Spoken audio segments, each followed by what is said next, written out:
Hi, hello. Welcome to the episode of Isaiah's Newsstand. It's your host, Isaiah Edwards. The date is February the 5th, 2026. Hopefully this episode finds you well, in good spirits and high hopes. As for me, I'm doing pretty good. Hopefully Thursday treated you well. As for me, it was overall a good day. I had an interesting, how do you say, almost like crash landing-esque evening, but overall it's been a really good day.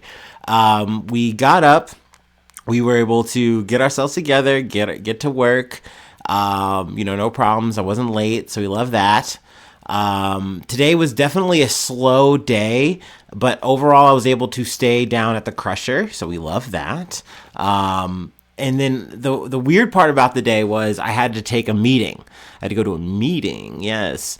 Essentially, we are getting a new clock-in system. We're switching from, and not just a clock-in system, it's going to be the system that we are going to be using for all our requests off, like all kinds of stuff. Pretty much all of our system, I don't know, software, is that the right word? I don't know, whatever. But essentially we're doing a whole, move in that regard. So we had to learn, all that stuff. We had to sit down for that. So that was interesting. It's also annoying too, because I guess with this system change, there you go, that's what we'll go with. With this system change, we are changing how we can do breaks. So initially I was able to do 2:15s and a 30-minute break. Also today we found out apparently you could take 2:15s like practically together, essentially kind of doing a shoestring hour-long break. No one ever told us that we could do that, but I also think that I just remember anytime it got brought up in terms of like switching how you did your breaks or anything like that, you were told, hey, you can't do that because you're going to mess up the team. We got to go as a break. We got to go on a break as a team, okay? Don't you understand? And it's like, oh, okay. But then I quickly realized, like, with my job functions, I was like, dude, it doesn't matter. Like, no one's clocking where I am right now. Like, it does not matter. Like, I can take my break when it's, like, most convenient for me. I'm going to go for that, actually. So that's what I started doing over the years. But anyway, so it's going to be an end of an era for that. This change is supposed to take place, I think, in, like, 2 weeks. But yeah, I mean, hopefully, it won't be too jarring. Hopefully the system change is going to be smooth. To be frank, like a lot of people are upset about it. Like they're like, oh, like they're also changing. Like I can't clock in more than 10 minutes early, and I was making like 21 minutes every day. That was like an hour of overtime every day or every week. And it's like, okay, man, yeah, I know. Like motherfuckers are like, oh man, I'm going to miss a whole car payment for this. I'm like, I think you guys are kind of freaking out a little bit here. I get it. It's annoying. I too, when I'm not clocking in late, I also like to clock in like 15 minutes early so I can just get into work, and it completely justifies me leaving 10 minutes early. No problem.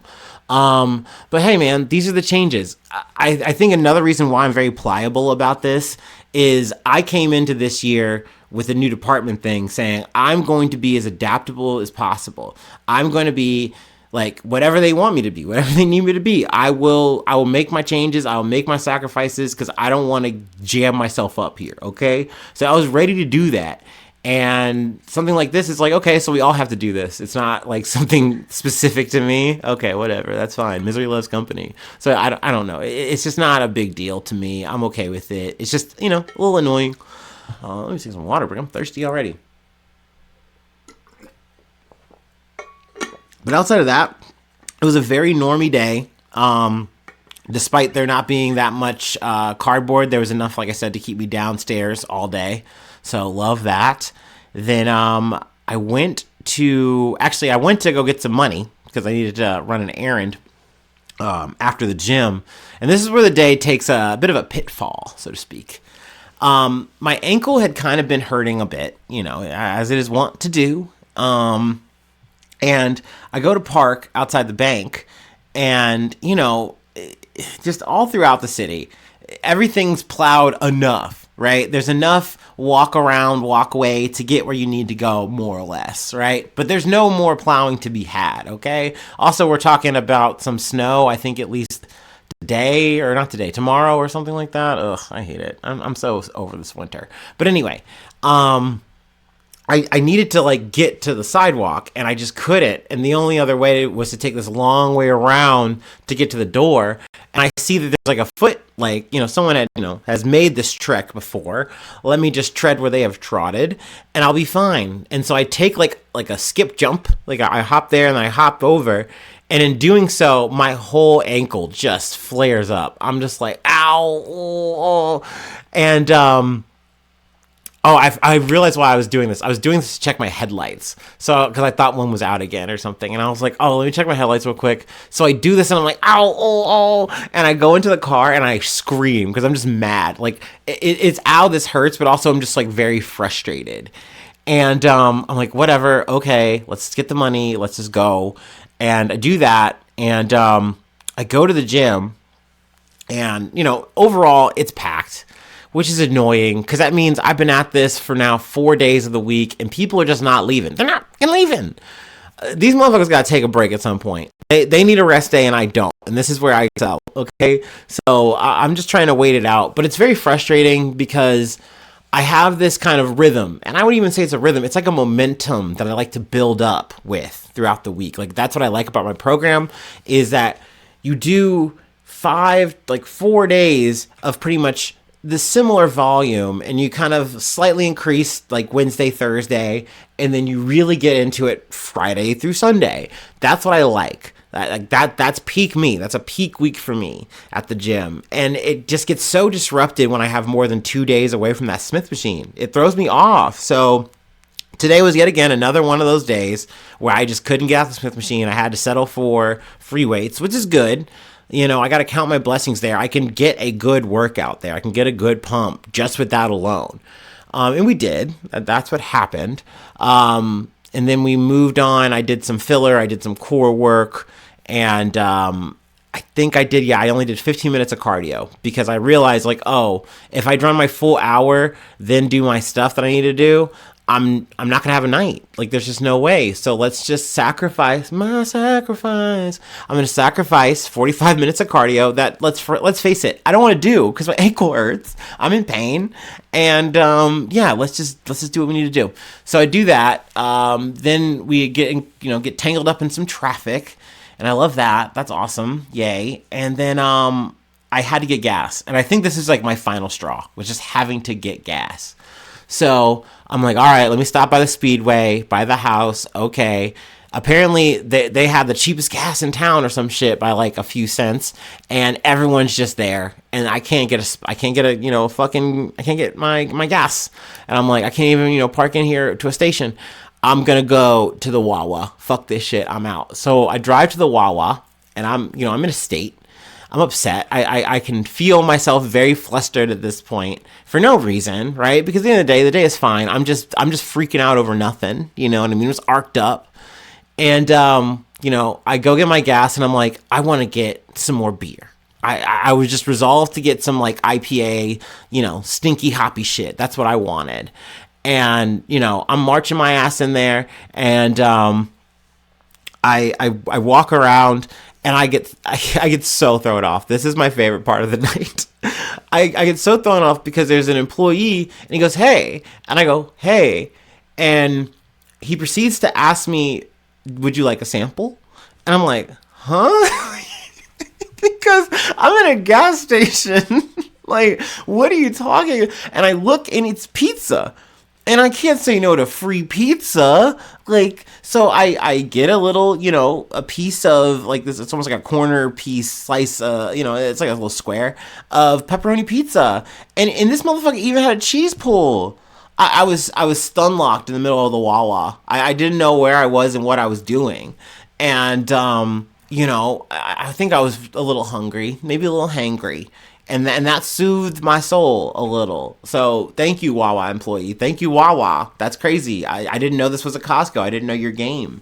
Needless to say, I was almost reignited because all their beer is still shit, and they didn't even have one decent IPA, not even a Rheingeist Truth for me. So I was like, okay, mission abort. Let's just get our Hershey's cookies and cream because I'm running low. Let me get some of that for the nut cup, and let's just get out of here. And I got my gas and I got out of there with that. And we get home. I decompress. Everything is good. Everything is fine. I just think my brain got frozen and then cooked. That was the day. I don't know, man. Like, I was just off my rocker just a little bit at the end, Lost the plot for a little bit there. But no, it was a good day. And I'm glad, Thursday came around for me. There we go.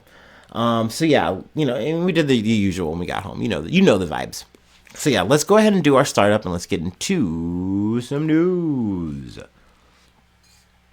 Oh, man.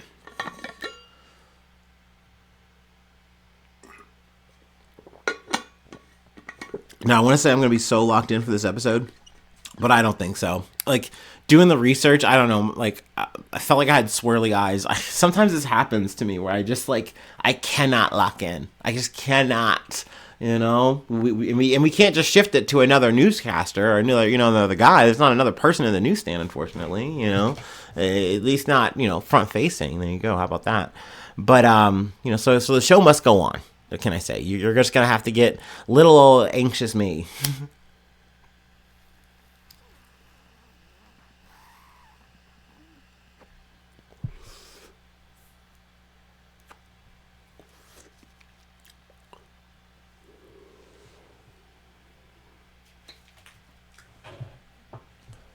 That would be sick enough.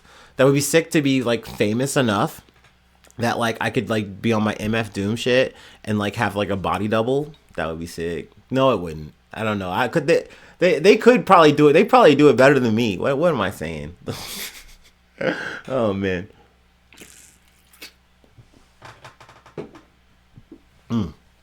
Okay. Enough about imposter syndrome. From the Associated Press.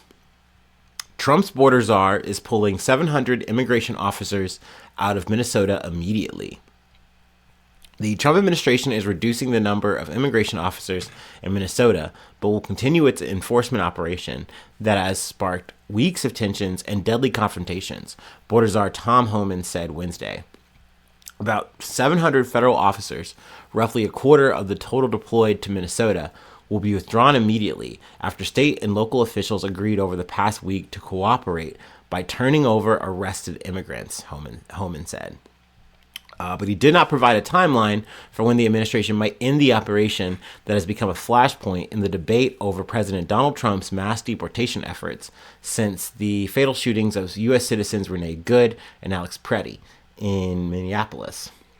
So yeah, there's still about 2,000 ICE agents in Minneapolis working, doing their fucking shit. And people are acting like, well, tensions are down. It's like, yeah, they haven't killed anyone, but I still seen stories of them like pulling out fucking guns on people. Like, so the tensions are still up. There's shit's still high there. I did want to hit this highlighted portion here. Homan said right away that federal officials could reduce the number of agents in Minnesota, but only with the cooperation of state and local officials. He pushed for jails to alert immigration and customs enforcement about inmates who could be deported, saying transferring those inmates to ICE is safer because it means fewer officers have to be looking out for people in the country legally. Now, I'm very thankful that I listened to The Daily earlier this week, because it highlighted Homan. I mentioned this before. Homan is not new to the scene. He is a person who is very a part of the institution, period. Obama picked this man. He's been in the administration kind of doing his fucking shit since then. In this situation, this is something he wanted, but like he had this control before. Like there was a time where essentially ICE was working pretty much hand in hand with law enforcement, and they were like in the broom closet. Like, essentially just saying, hey, whenever you have, someone who is here, with a criminal, record that, they're not here, quote unquote, legally, whatever, go ahead, let us know. We'll come pick them up. And this was like a filtration system that worked very well for ICE. And essentially it was like, okay, good for them, good for us. Awesome. and there was really no problems with this.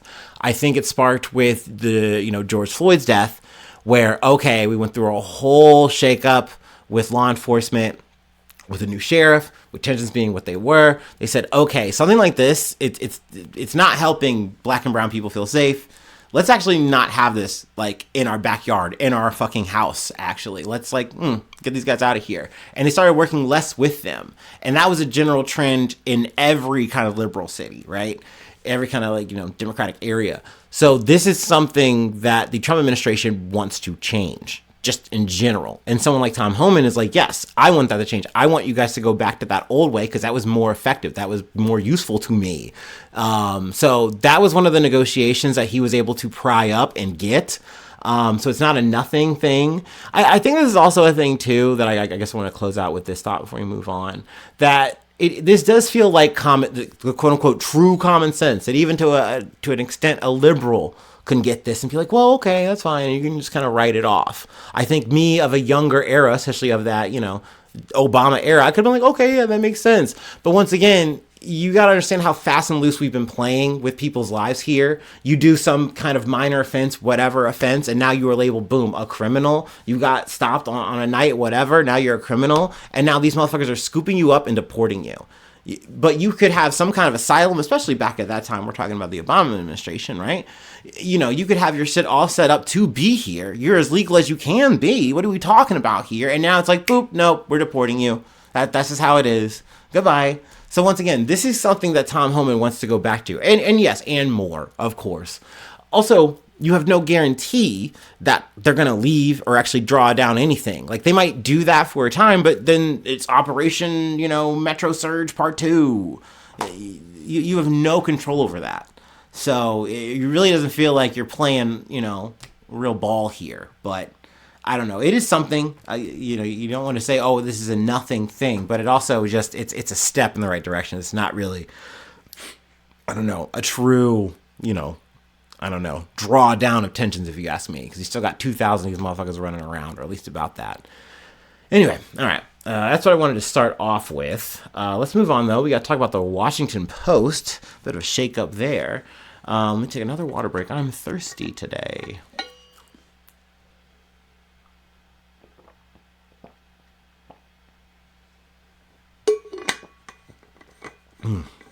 Oh, man. One of my bigger problems is I do not drink enough water. It always gets me.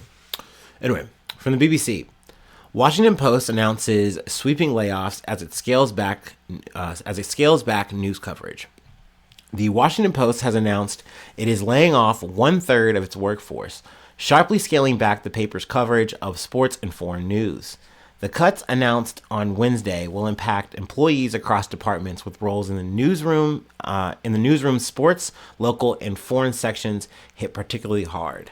Also, if I'm not mistaken, it's not mentioned in this article, but I think a big podcast, I don't listen to said podcast, though there is a Washington Post podcast I think I listen to, or maybe not. I can't remember off the top of my head. But no, some podcast got also, I don't want to say deleted, but they're discontinuing that as well, if I'm not mistaken. But it marks the latest upheaval for the leading U.S. newspaper, which is owned by billionaire Jeff Bezos, the founder of Amazon. Jeffrey Bezos. I've been listening to a little bit more Bo Burnham.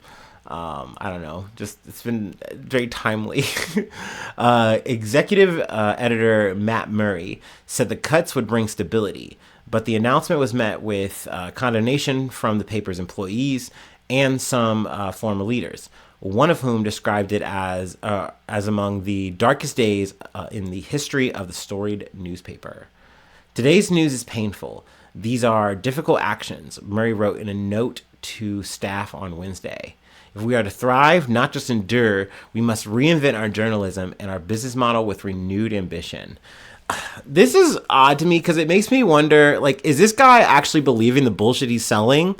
Or is he just like the prop for Bezos? Because this is how this shit happens every time, right? I think the last time we covered a big shakeup from the Washington Post was during the election time. Oh no, I think they did have maybe some layoffs or something before this, maybe not. But I know there was the election, right? And there was a situation where they were supposed to endorse Kamala Harris. That is what they had planned to do. That's what they were arcing up to do. But behind the scenes, Jeff Bezos said, no, I don't want you guys to do that. I don't want the paper to endorse anyone, actually. Let's just not do that at all. And I think that was Jeffrey Bezos saying, I'm reading the tea leaves right now, and it doesn't look good for Kamala, and I don't want to make Trump mad. It's not worth it. So if I just say fucking nothing, it's kind of a nice little capitulation. It's a nice little kowtow, and everything's gonna be okay. Everything's gonna be good, and no problems. And no one liked that. At the end of the day, no one was for that. Everyone booed that. Though, I mean, they weren't alone in that matter. I mean, and also, none of these actions surprise me. This is a paper owned by Jeffrey Bezos. Like, it's not a good guy. He did not get his billionaire. He did not get his billionaire status from being a good dude, being a salt of the earth dude. No, that's just not how it worked. So yeah, this is a bummer. I think in the thumbnail we have the people, people who lost their jobs, stuff like that. They were rallying outside the Post, like I guess their main building, or whatever.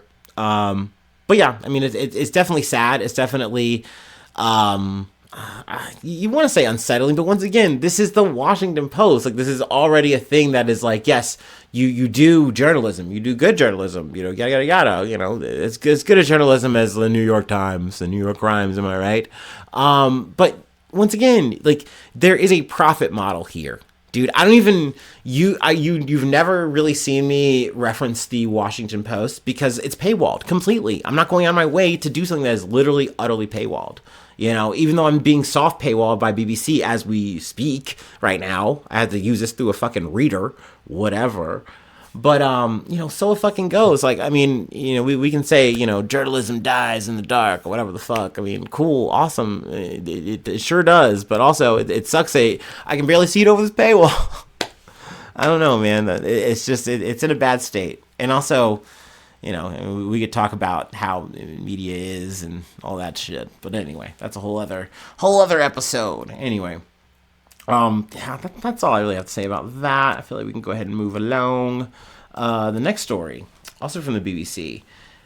36 UK infants ill after drinking contaminated baby formula. 36 infants in the UK have had suspected food poisoning from contaminated baby formula. It comes after specific batches made by Nestle and Danone, or Dan1? We're going to say Dan. I know it's not Dan1, but that's just how I want to say it. And Dan1 were recalled because of contamination with the toxin I cannot pronounce anything. Cerulide.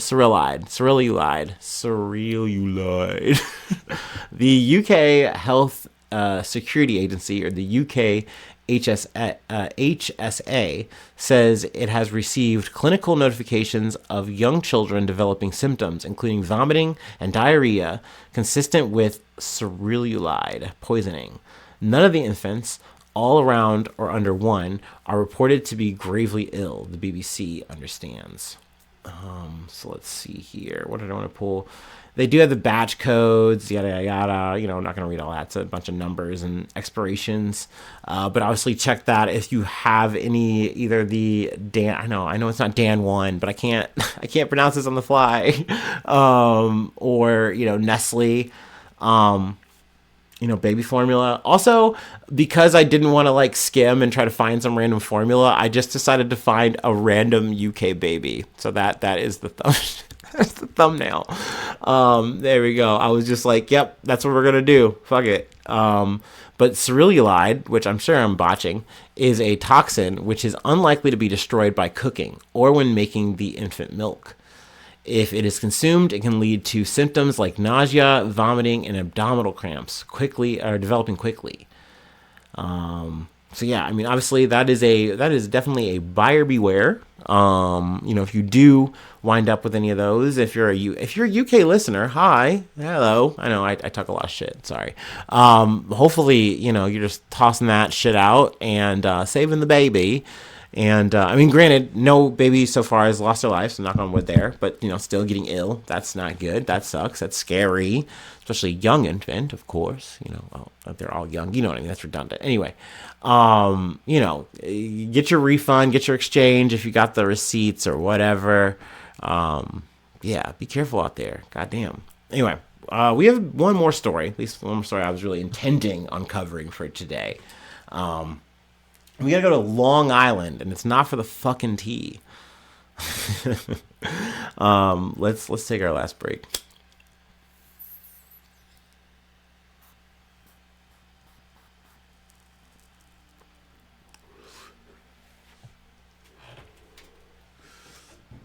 Man, I haven't had a Long Island iced tea since I was like 20 something.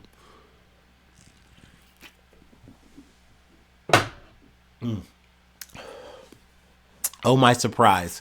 That was just a garbage drink. I don't know, man. Crazy, crazy mixed drinks. I'm very glad that I've devolved into a cowboy shot beer guy. Like that is my energy. It's much more simple, much more efficient, if you ask me. Anywho, enough about beer. We gotta talk about cocaine. Eyewitness News, ABC7. Almost 700 pounds of cocaine seized in massive drug bust on Long Island. 2 men facing charges. Dude, it's crime time. Almost 700 pounds of cocaine have been seized in Nassau County in Nassau County in what is being called one of the largest drug busts in the county's history. 2 people are facing charges in connection with the bust of 687 pounds of cocaine that was found in a car last Thursday. On Tuesday, $20 million in cocaine was stacked up on a table in front of authorities during a news conference at Nassau County Police Headquarters in Minola. You know it. They get so bricked up just setting that shit up, man. Like, they got like one of their cop guys who just turns into an interior designer or like almost like a what do they call it's like a set designer. They're just like, I gotta square this up. We gotta line this up. It's gonna be with the camera right next to the podium. This is gonna look so good. Yeah, make sure you get the nice bricks up front, okay? Bury the bad ones in like the middle or something, okay? You gotta do this nice. Do this right.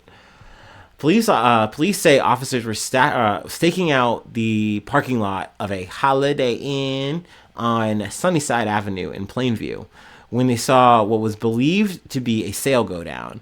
They approached a truck with the defendant inside and saw cocaine in the front seat. They got the 2 individuals out. They placed them under arrest. They opened up the trunk of the pickup truck, and this is what you got. 312 kilos of cocaine, said Nassau County Police Commissioner Patrick Ryder. Patrick Ryder. That does make sense. That's a cop name. Police arrested Michael Vieira, 40, and Daniel Santana, 35. They were arraigned on charges of criminal possession of a controlled substance in the 1st and 3rd degrees.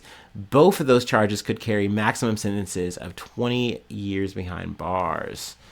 The 2 men are from Delaware, Florida, but according to officials, they also previously lived in Puerto Rico, where they faced homicide charges. This is over $20 million of street value that was going to go out into the streets of Long Island and affect our kids that are out there, Ryder said. Dude, what kids are on cocaine, by the way? I'm sorry, not in all my fucking days was I ever offered cocaine as a child. I mean, it's so good, sure, but sure, maybe when I got to like college age, but like, I don't know, man. Okay, Mr. Ryder. Nassau County Executive and Republican gubernatorial, I can never pronounce that, fuck that, candidate Bruce Blakeman spoke about the massive takedown, dude. Whatever. Good for them. I don't really care. I don't know. I'm a sucker for these kind of stories. You know what? Fuck it. I love it. I love when you guys fucking just do this shit and you lay this shit on the table. Like, look how good we did. Look at the money spread, guys. We stopped so much crime today. And it's like, I'll admit, that's a big deal. Like, you stopped a big deal. Oh, you guys are so good. Okay? And there's still going to be cocaine on them damn streets. Those poor kids. I bet there's cocaine in like the chug jugs or something. Like, what are we talking about here, man? Those stories do annoy me at the end of the day when you get to those quotes and shit. Anyway, we're supposed to be done, right? We're supposed to be packing it up, calling it a day. I'm supposed to be in chill mode and all that. There's been a story though from the Epstein files, and there's been so many. Like, I gotta say, like, I'm not mad at my tactic of saying, hey, I'm going to take a step back. I'm going to let the real patriots step up and handle the work, okay? I'm going to let the real fucking podcast heads, the real article junkies, they going to dive in. They going to look at all of these emails and shit, and they going to tell me what was the highlights, all right? And for even most of us, like with TrueAnon, I think I listened to 2 hours worth of shit. They're like, this is our part one. What the fuck? Like, I'm like halfway through a last pod episode, they're talking about some shit, man. Like, I mean, it runs deep. There's a lot of fucking stories that lead to other stories that lead to shit, man. Like, truly, the spiderweb spiral shit, it's the only way that I can describe it. And I feel like people are saying like similar shit, right? It's just, it's endless, it's infinite, and it's crazy that like you just get all this information and it just seems like nothing's really happening, nothing's gonna happen, nothing's really moving. And like some people are losing their jobs, thank fucking God. Just thinking about the Mandelson guy, we've talked about him a couple of times, Peter Mandelson, whatever, UK ambassador to the US or whatever. Crazy, he lost his job. We covered that. And then I kept thinking I miscovered or something because I'm like, wait, why are we talking about it like he's just now losing his job? He lost his job. I'm like, no, we lost him as that, but he was still like a part of the Lords of whatever the fuck. I was about to say Lords of Iron. Some Destiny shit. I don't know what y'all do in Parliament, whatever. But they're like, yeah, no, he was still a part of that. But like with this new tranche, yeah, we didn't know. It's like, no, dude, Sir Keir Starmer, you did know. Like, we didn't know it was like that. Like, he played it down. Like, as if he played such a ruse on them. Like, brother, we've seen this Mandelson guy. He's not Rasputin. He didn't trick you. Like, you knew why you picked him. You knew some of the cons. One of the cons was he was best friends with a pedophile, as you guys would say, maybe. Like, what are we talking about here? Like, and now everyone's in a fucking row about it, and he's like, oh, I'm so sorry. He lied to me. He betrayed everyone. Brother, you picked him. You guys knew, and you're not the only one. Like, come on. But yeah, you were the fucking prime minister. It's crazy. Anyway, that's a whole other fucking thing, and there's so many stories. Oh my God, there's just so many stories. Like I said, I could go infinite on it alone. And I'm sure we're going to circle back around for some highlights when maybe I feel up to them, if we get the time. This is one, though, that it's too, I don't know, it just hit home in a way. And it's crazy because it's like we're talking like sex trafficking and all this fucking shit, but it's like, no, this motherfucker was talking to everyone, setting up this, setting up that, talking about this, blah, blah, blah. And like, it literally, the idea that potentially, hypothetically, Jeffrey Epstein could be the reason why we have microtransactions, or is at least a driver for that, was a forerunner for that, is crazy to me. So I want to close out with this story, and I'm going to take another break here, bonus break. I'll just read it. I needed a source for it, and then we'll call it.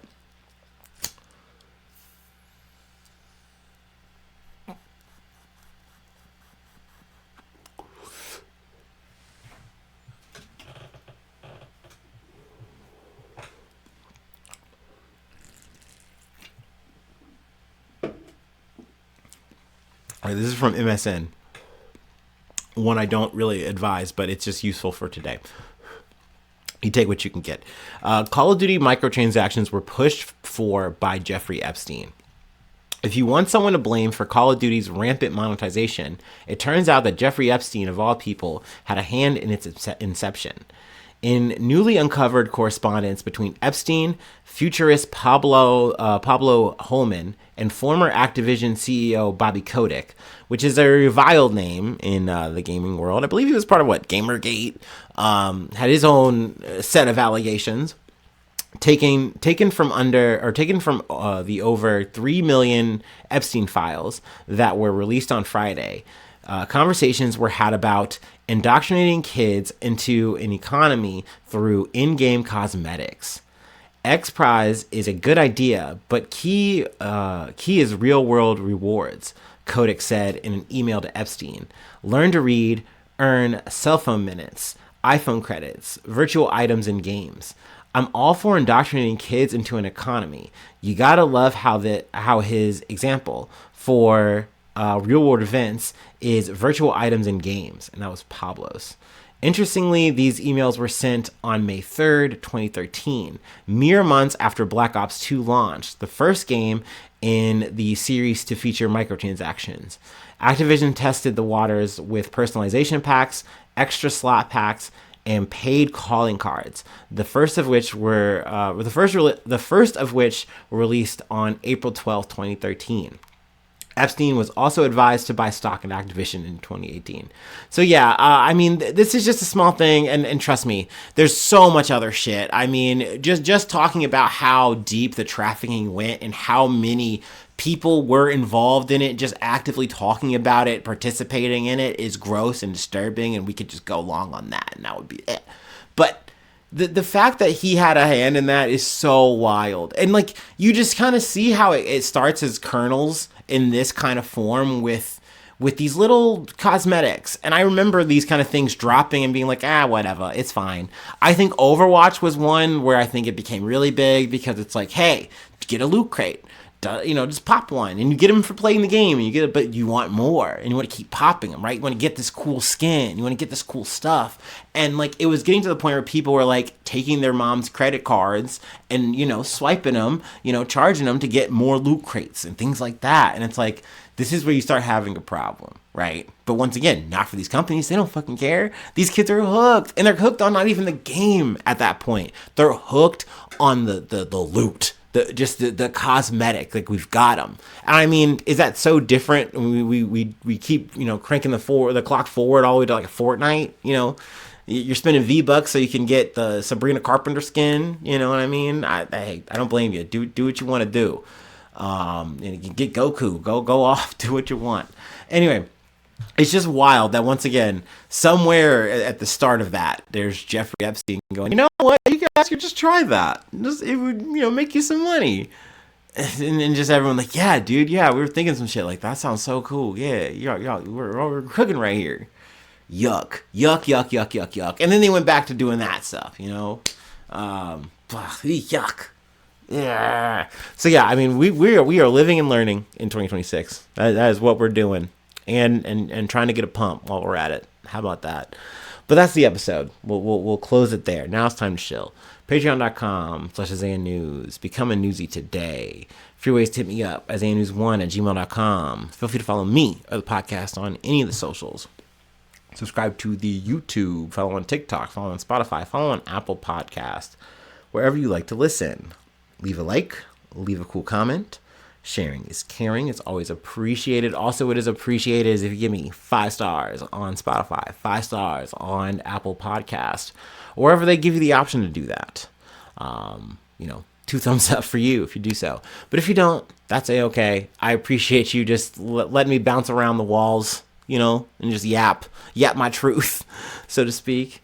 And, just hanging out. That's always a treat for me. So, thanks so much for tuning in. Thanks so much for being a friend. And hopefully I see you soon for some more good news. I love ya. Bye-bye. Mwah.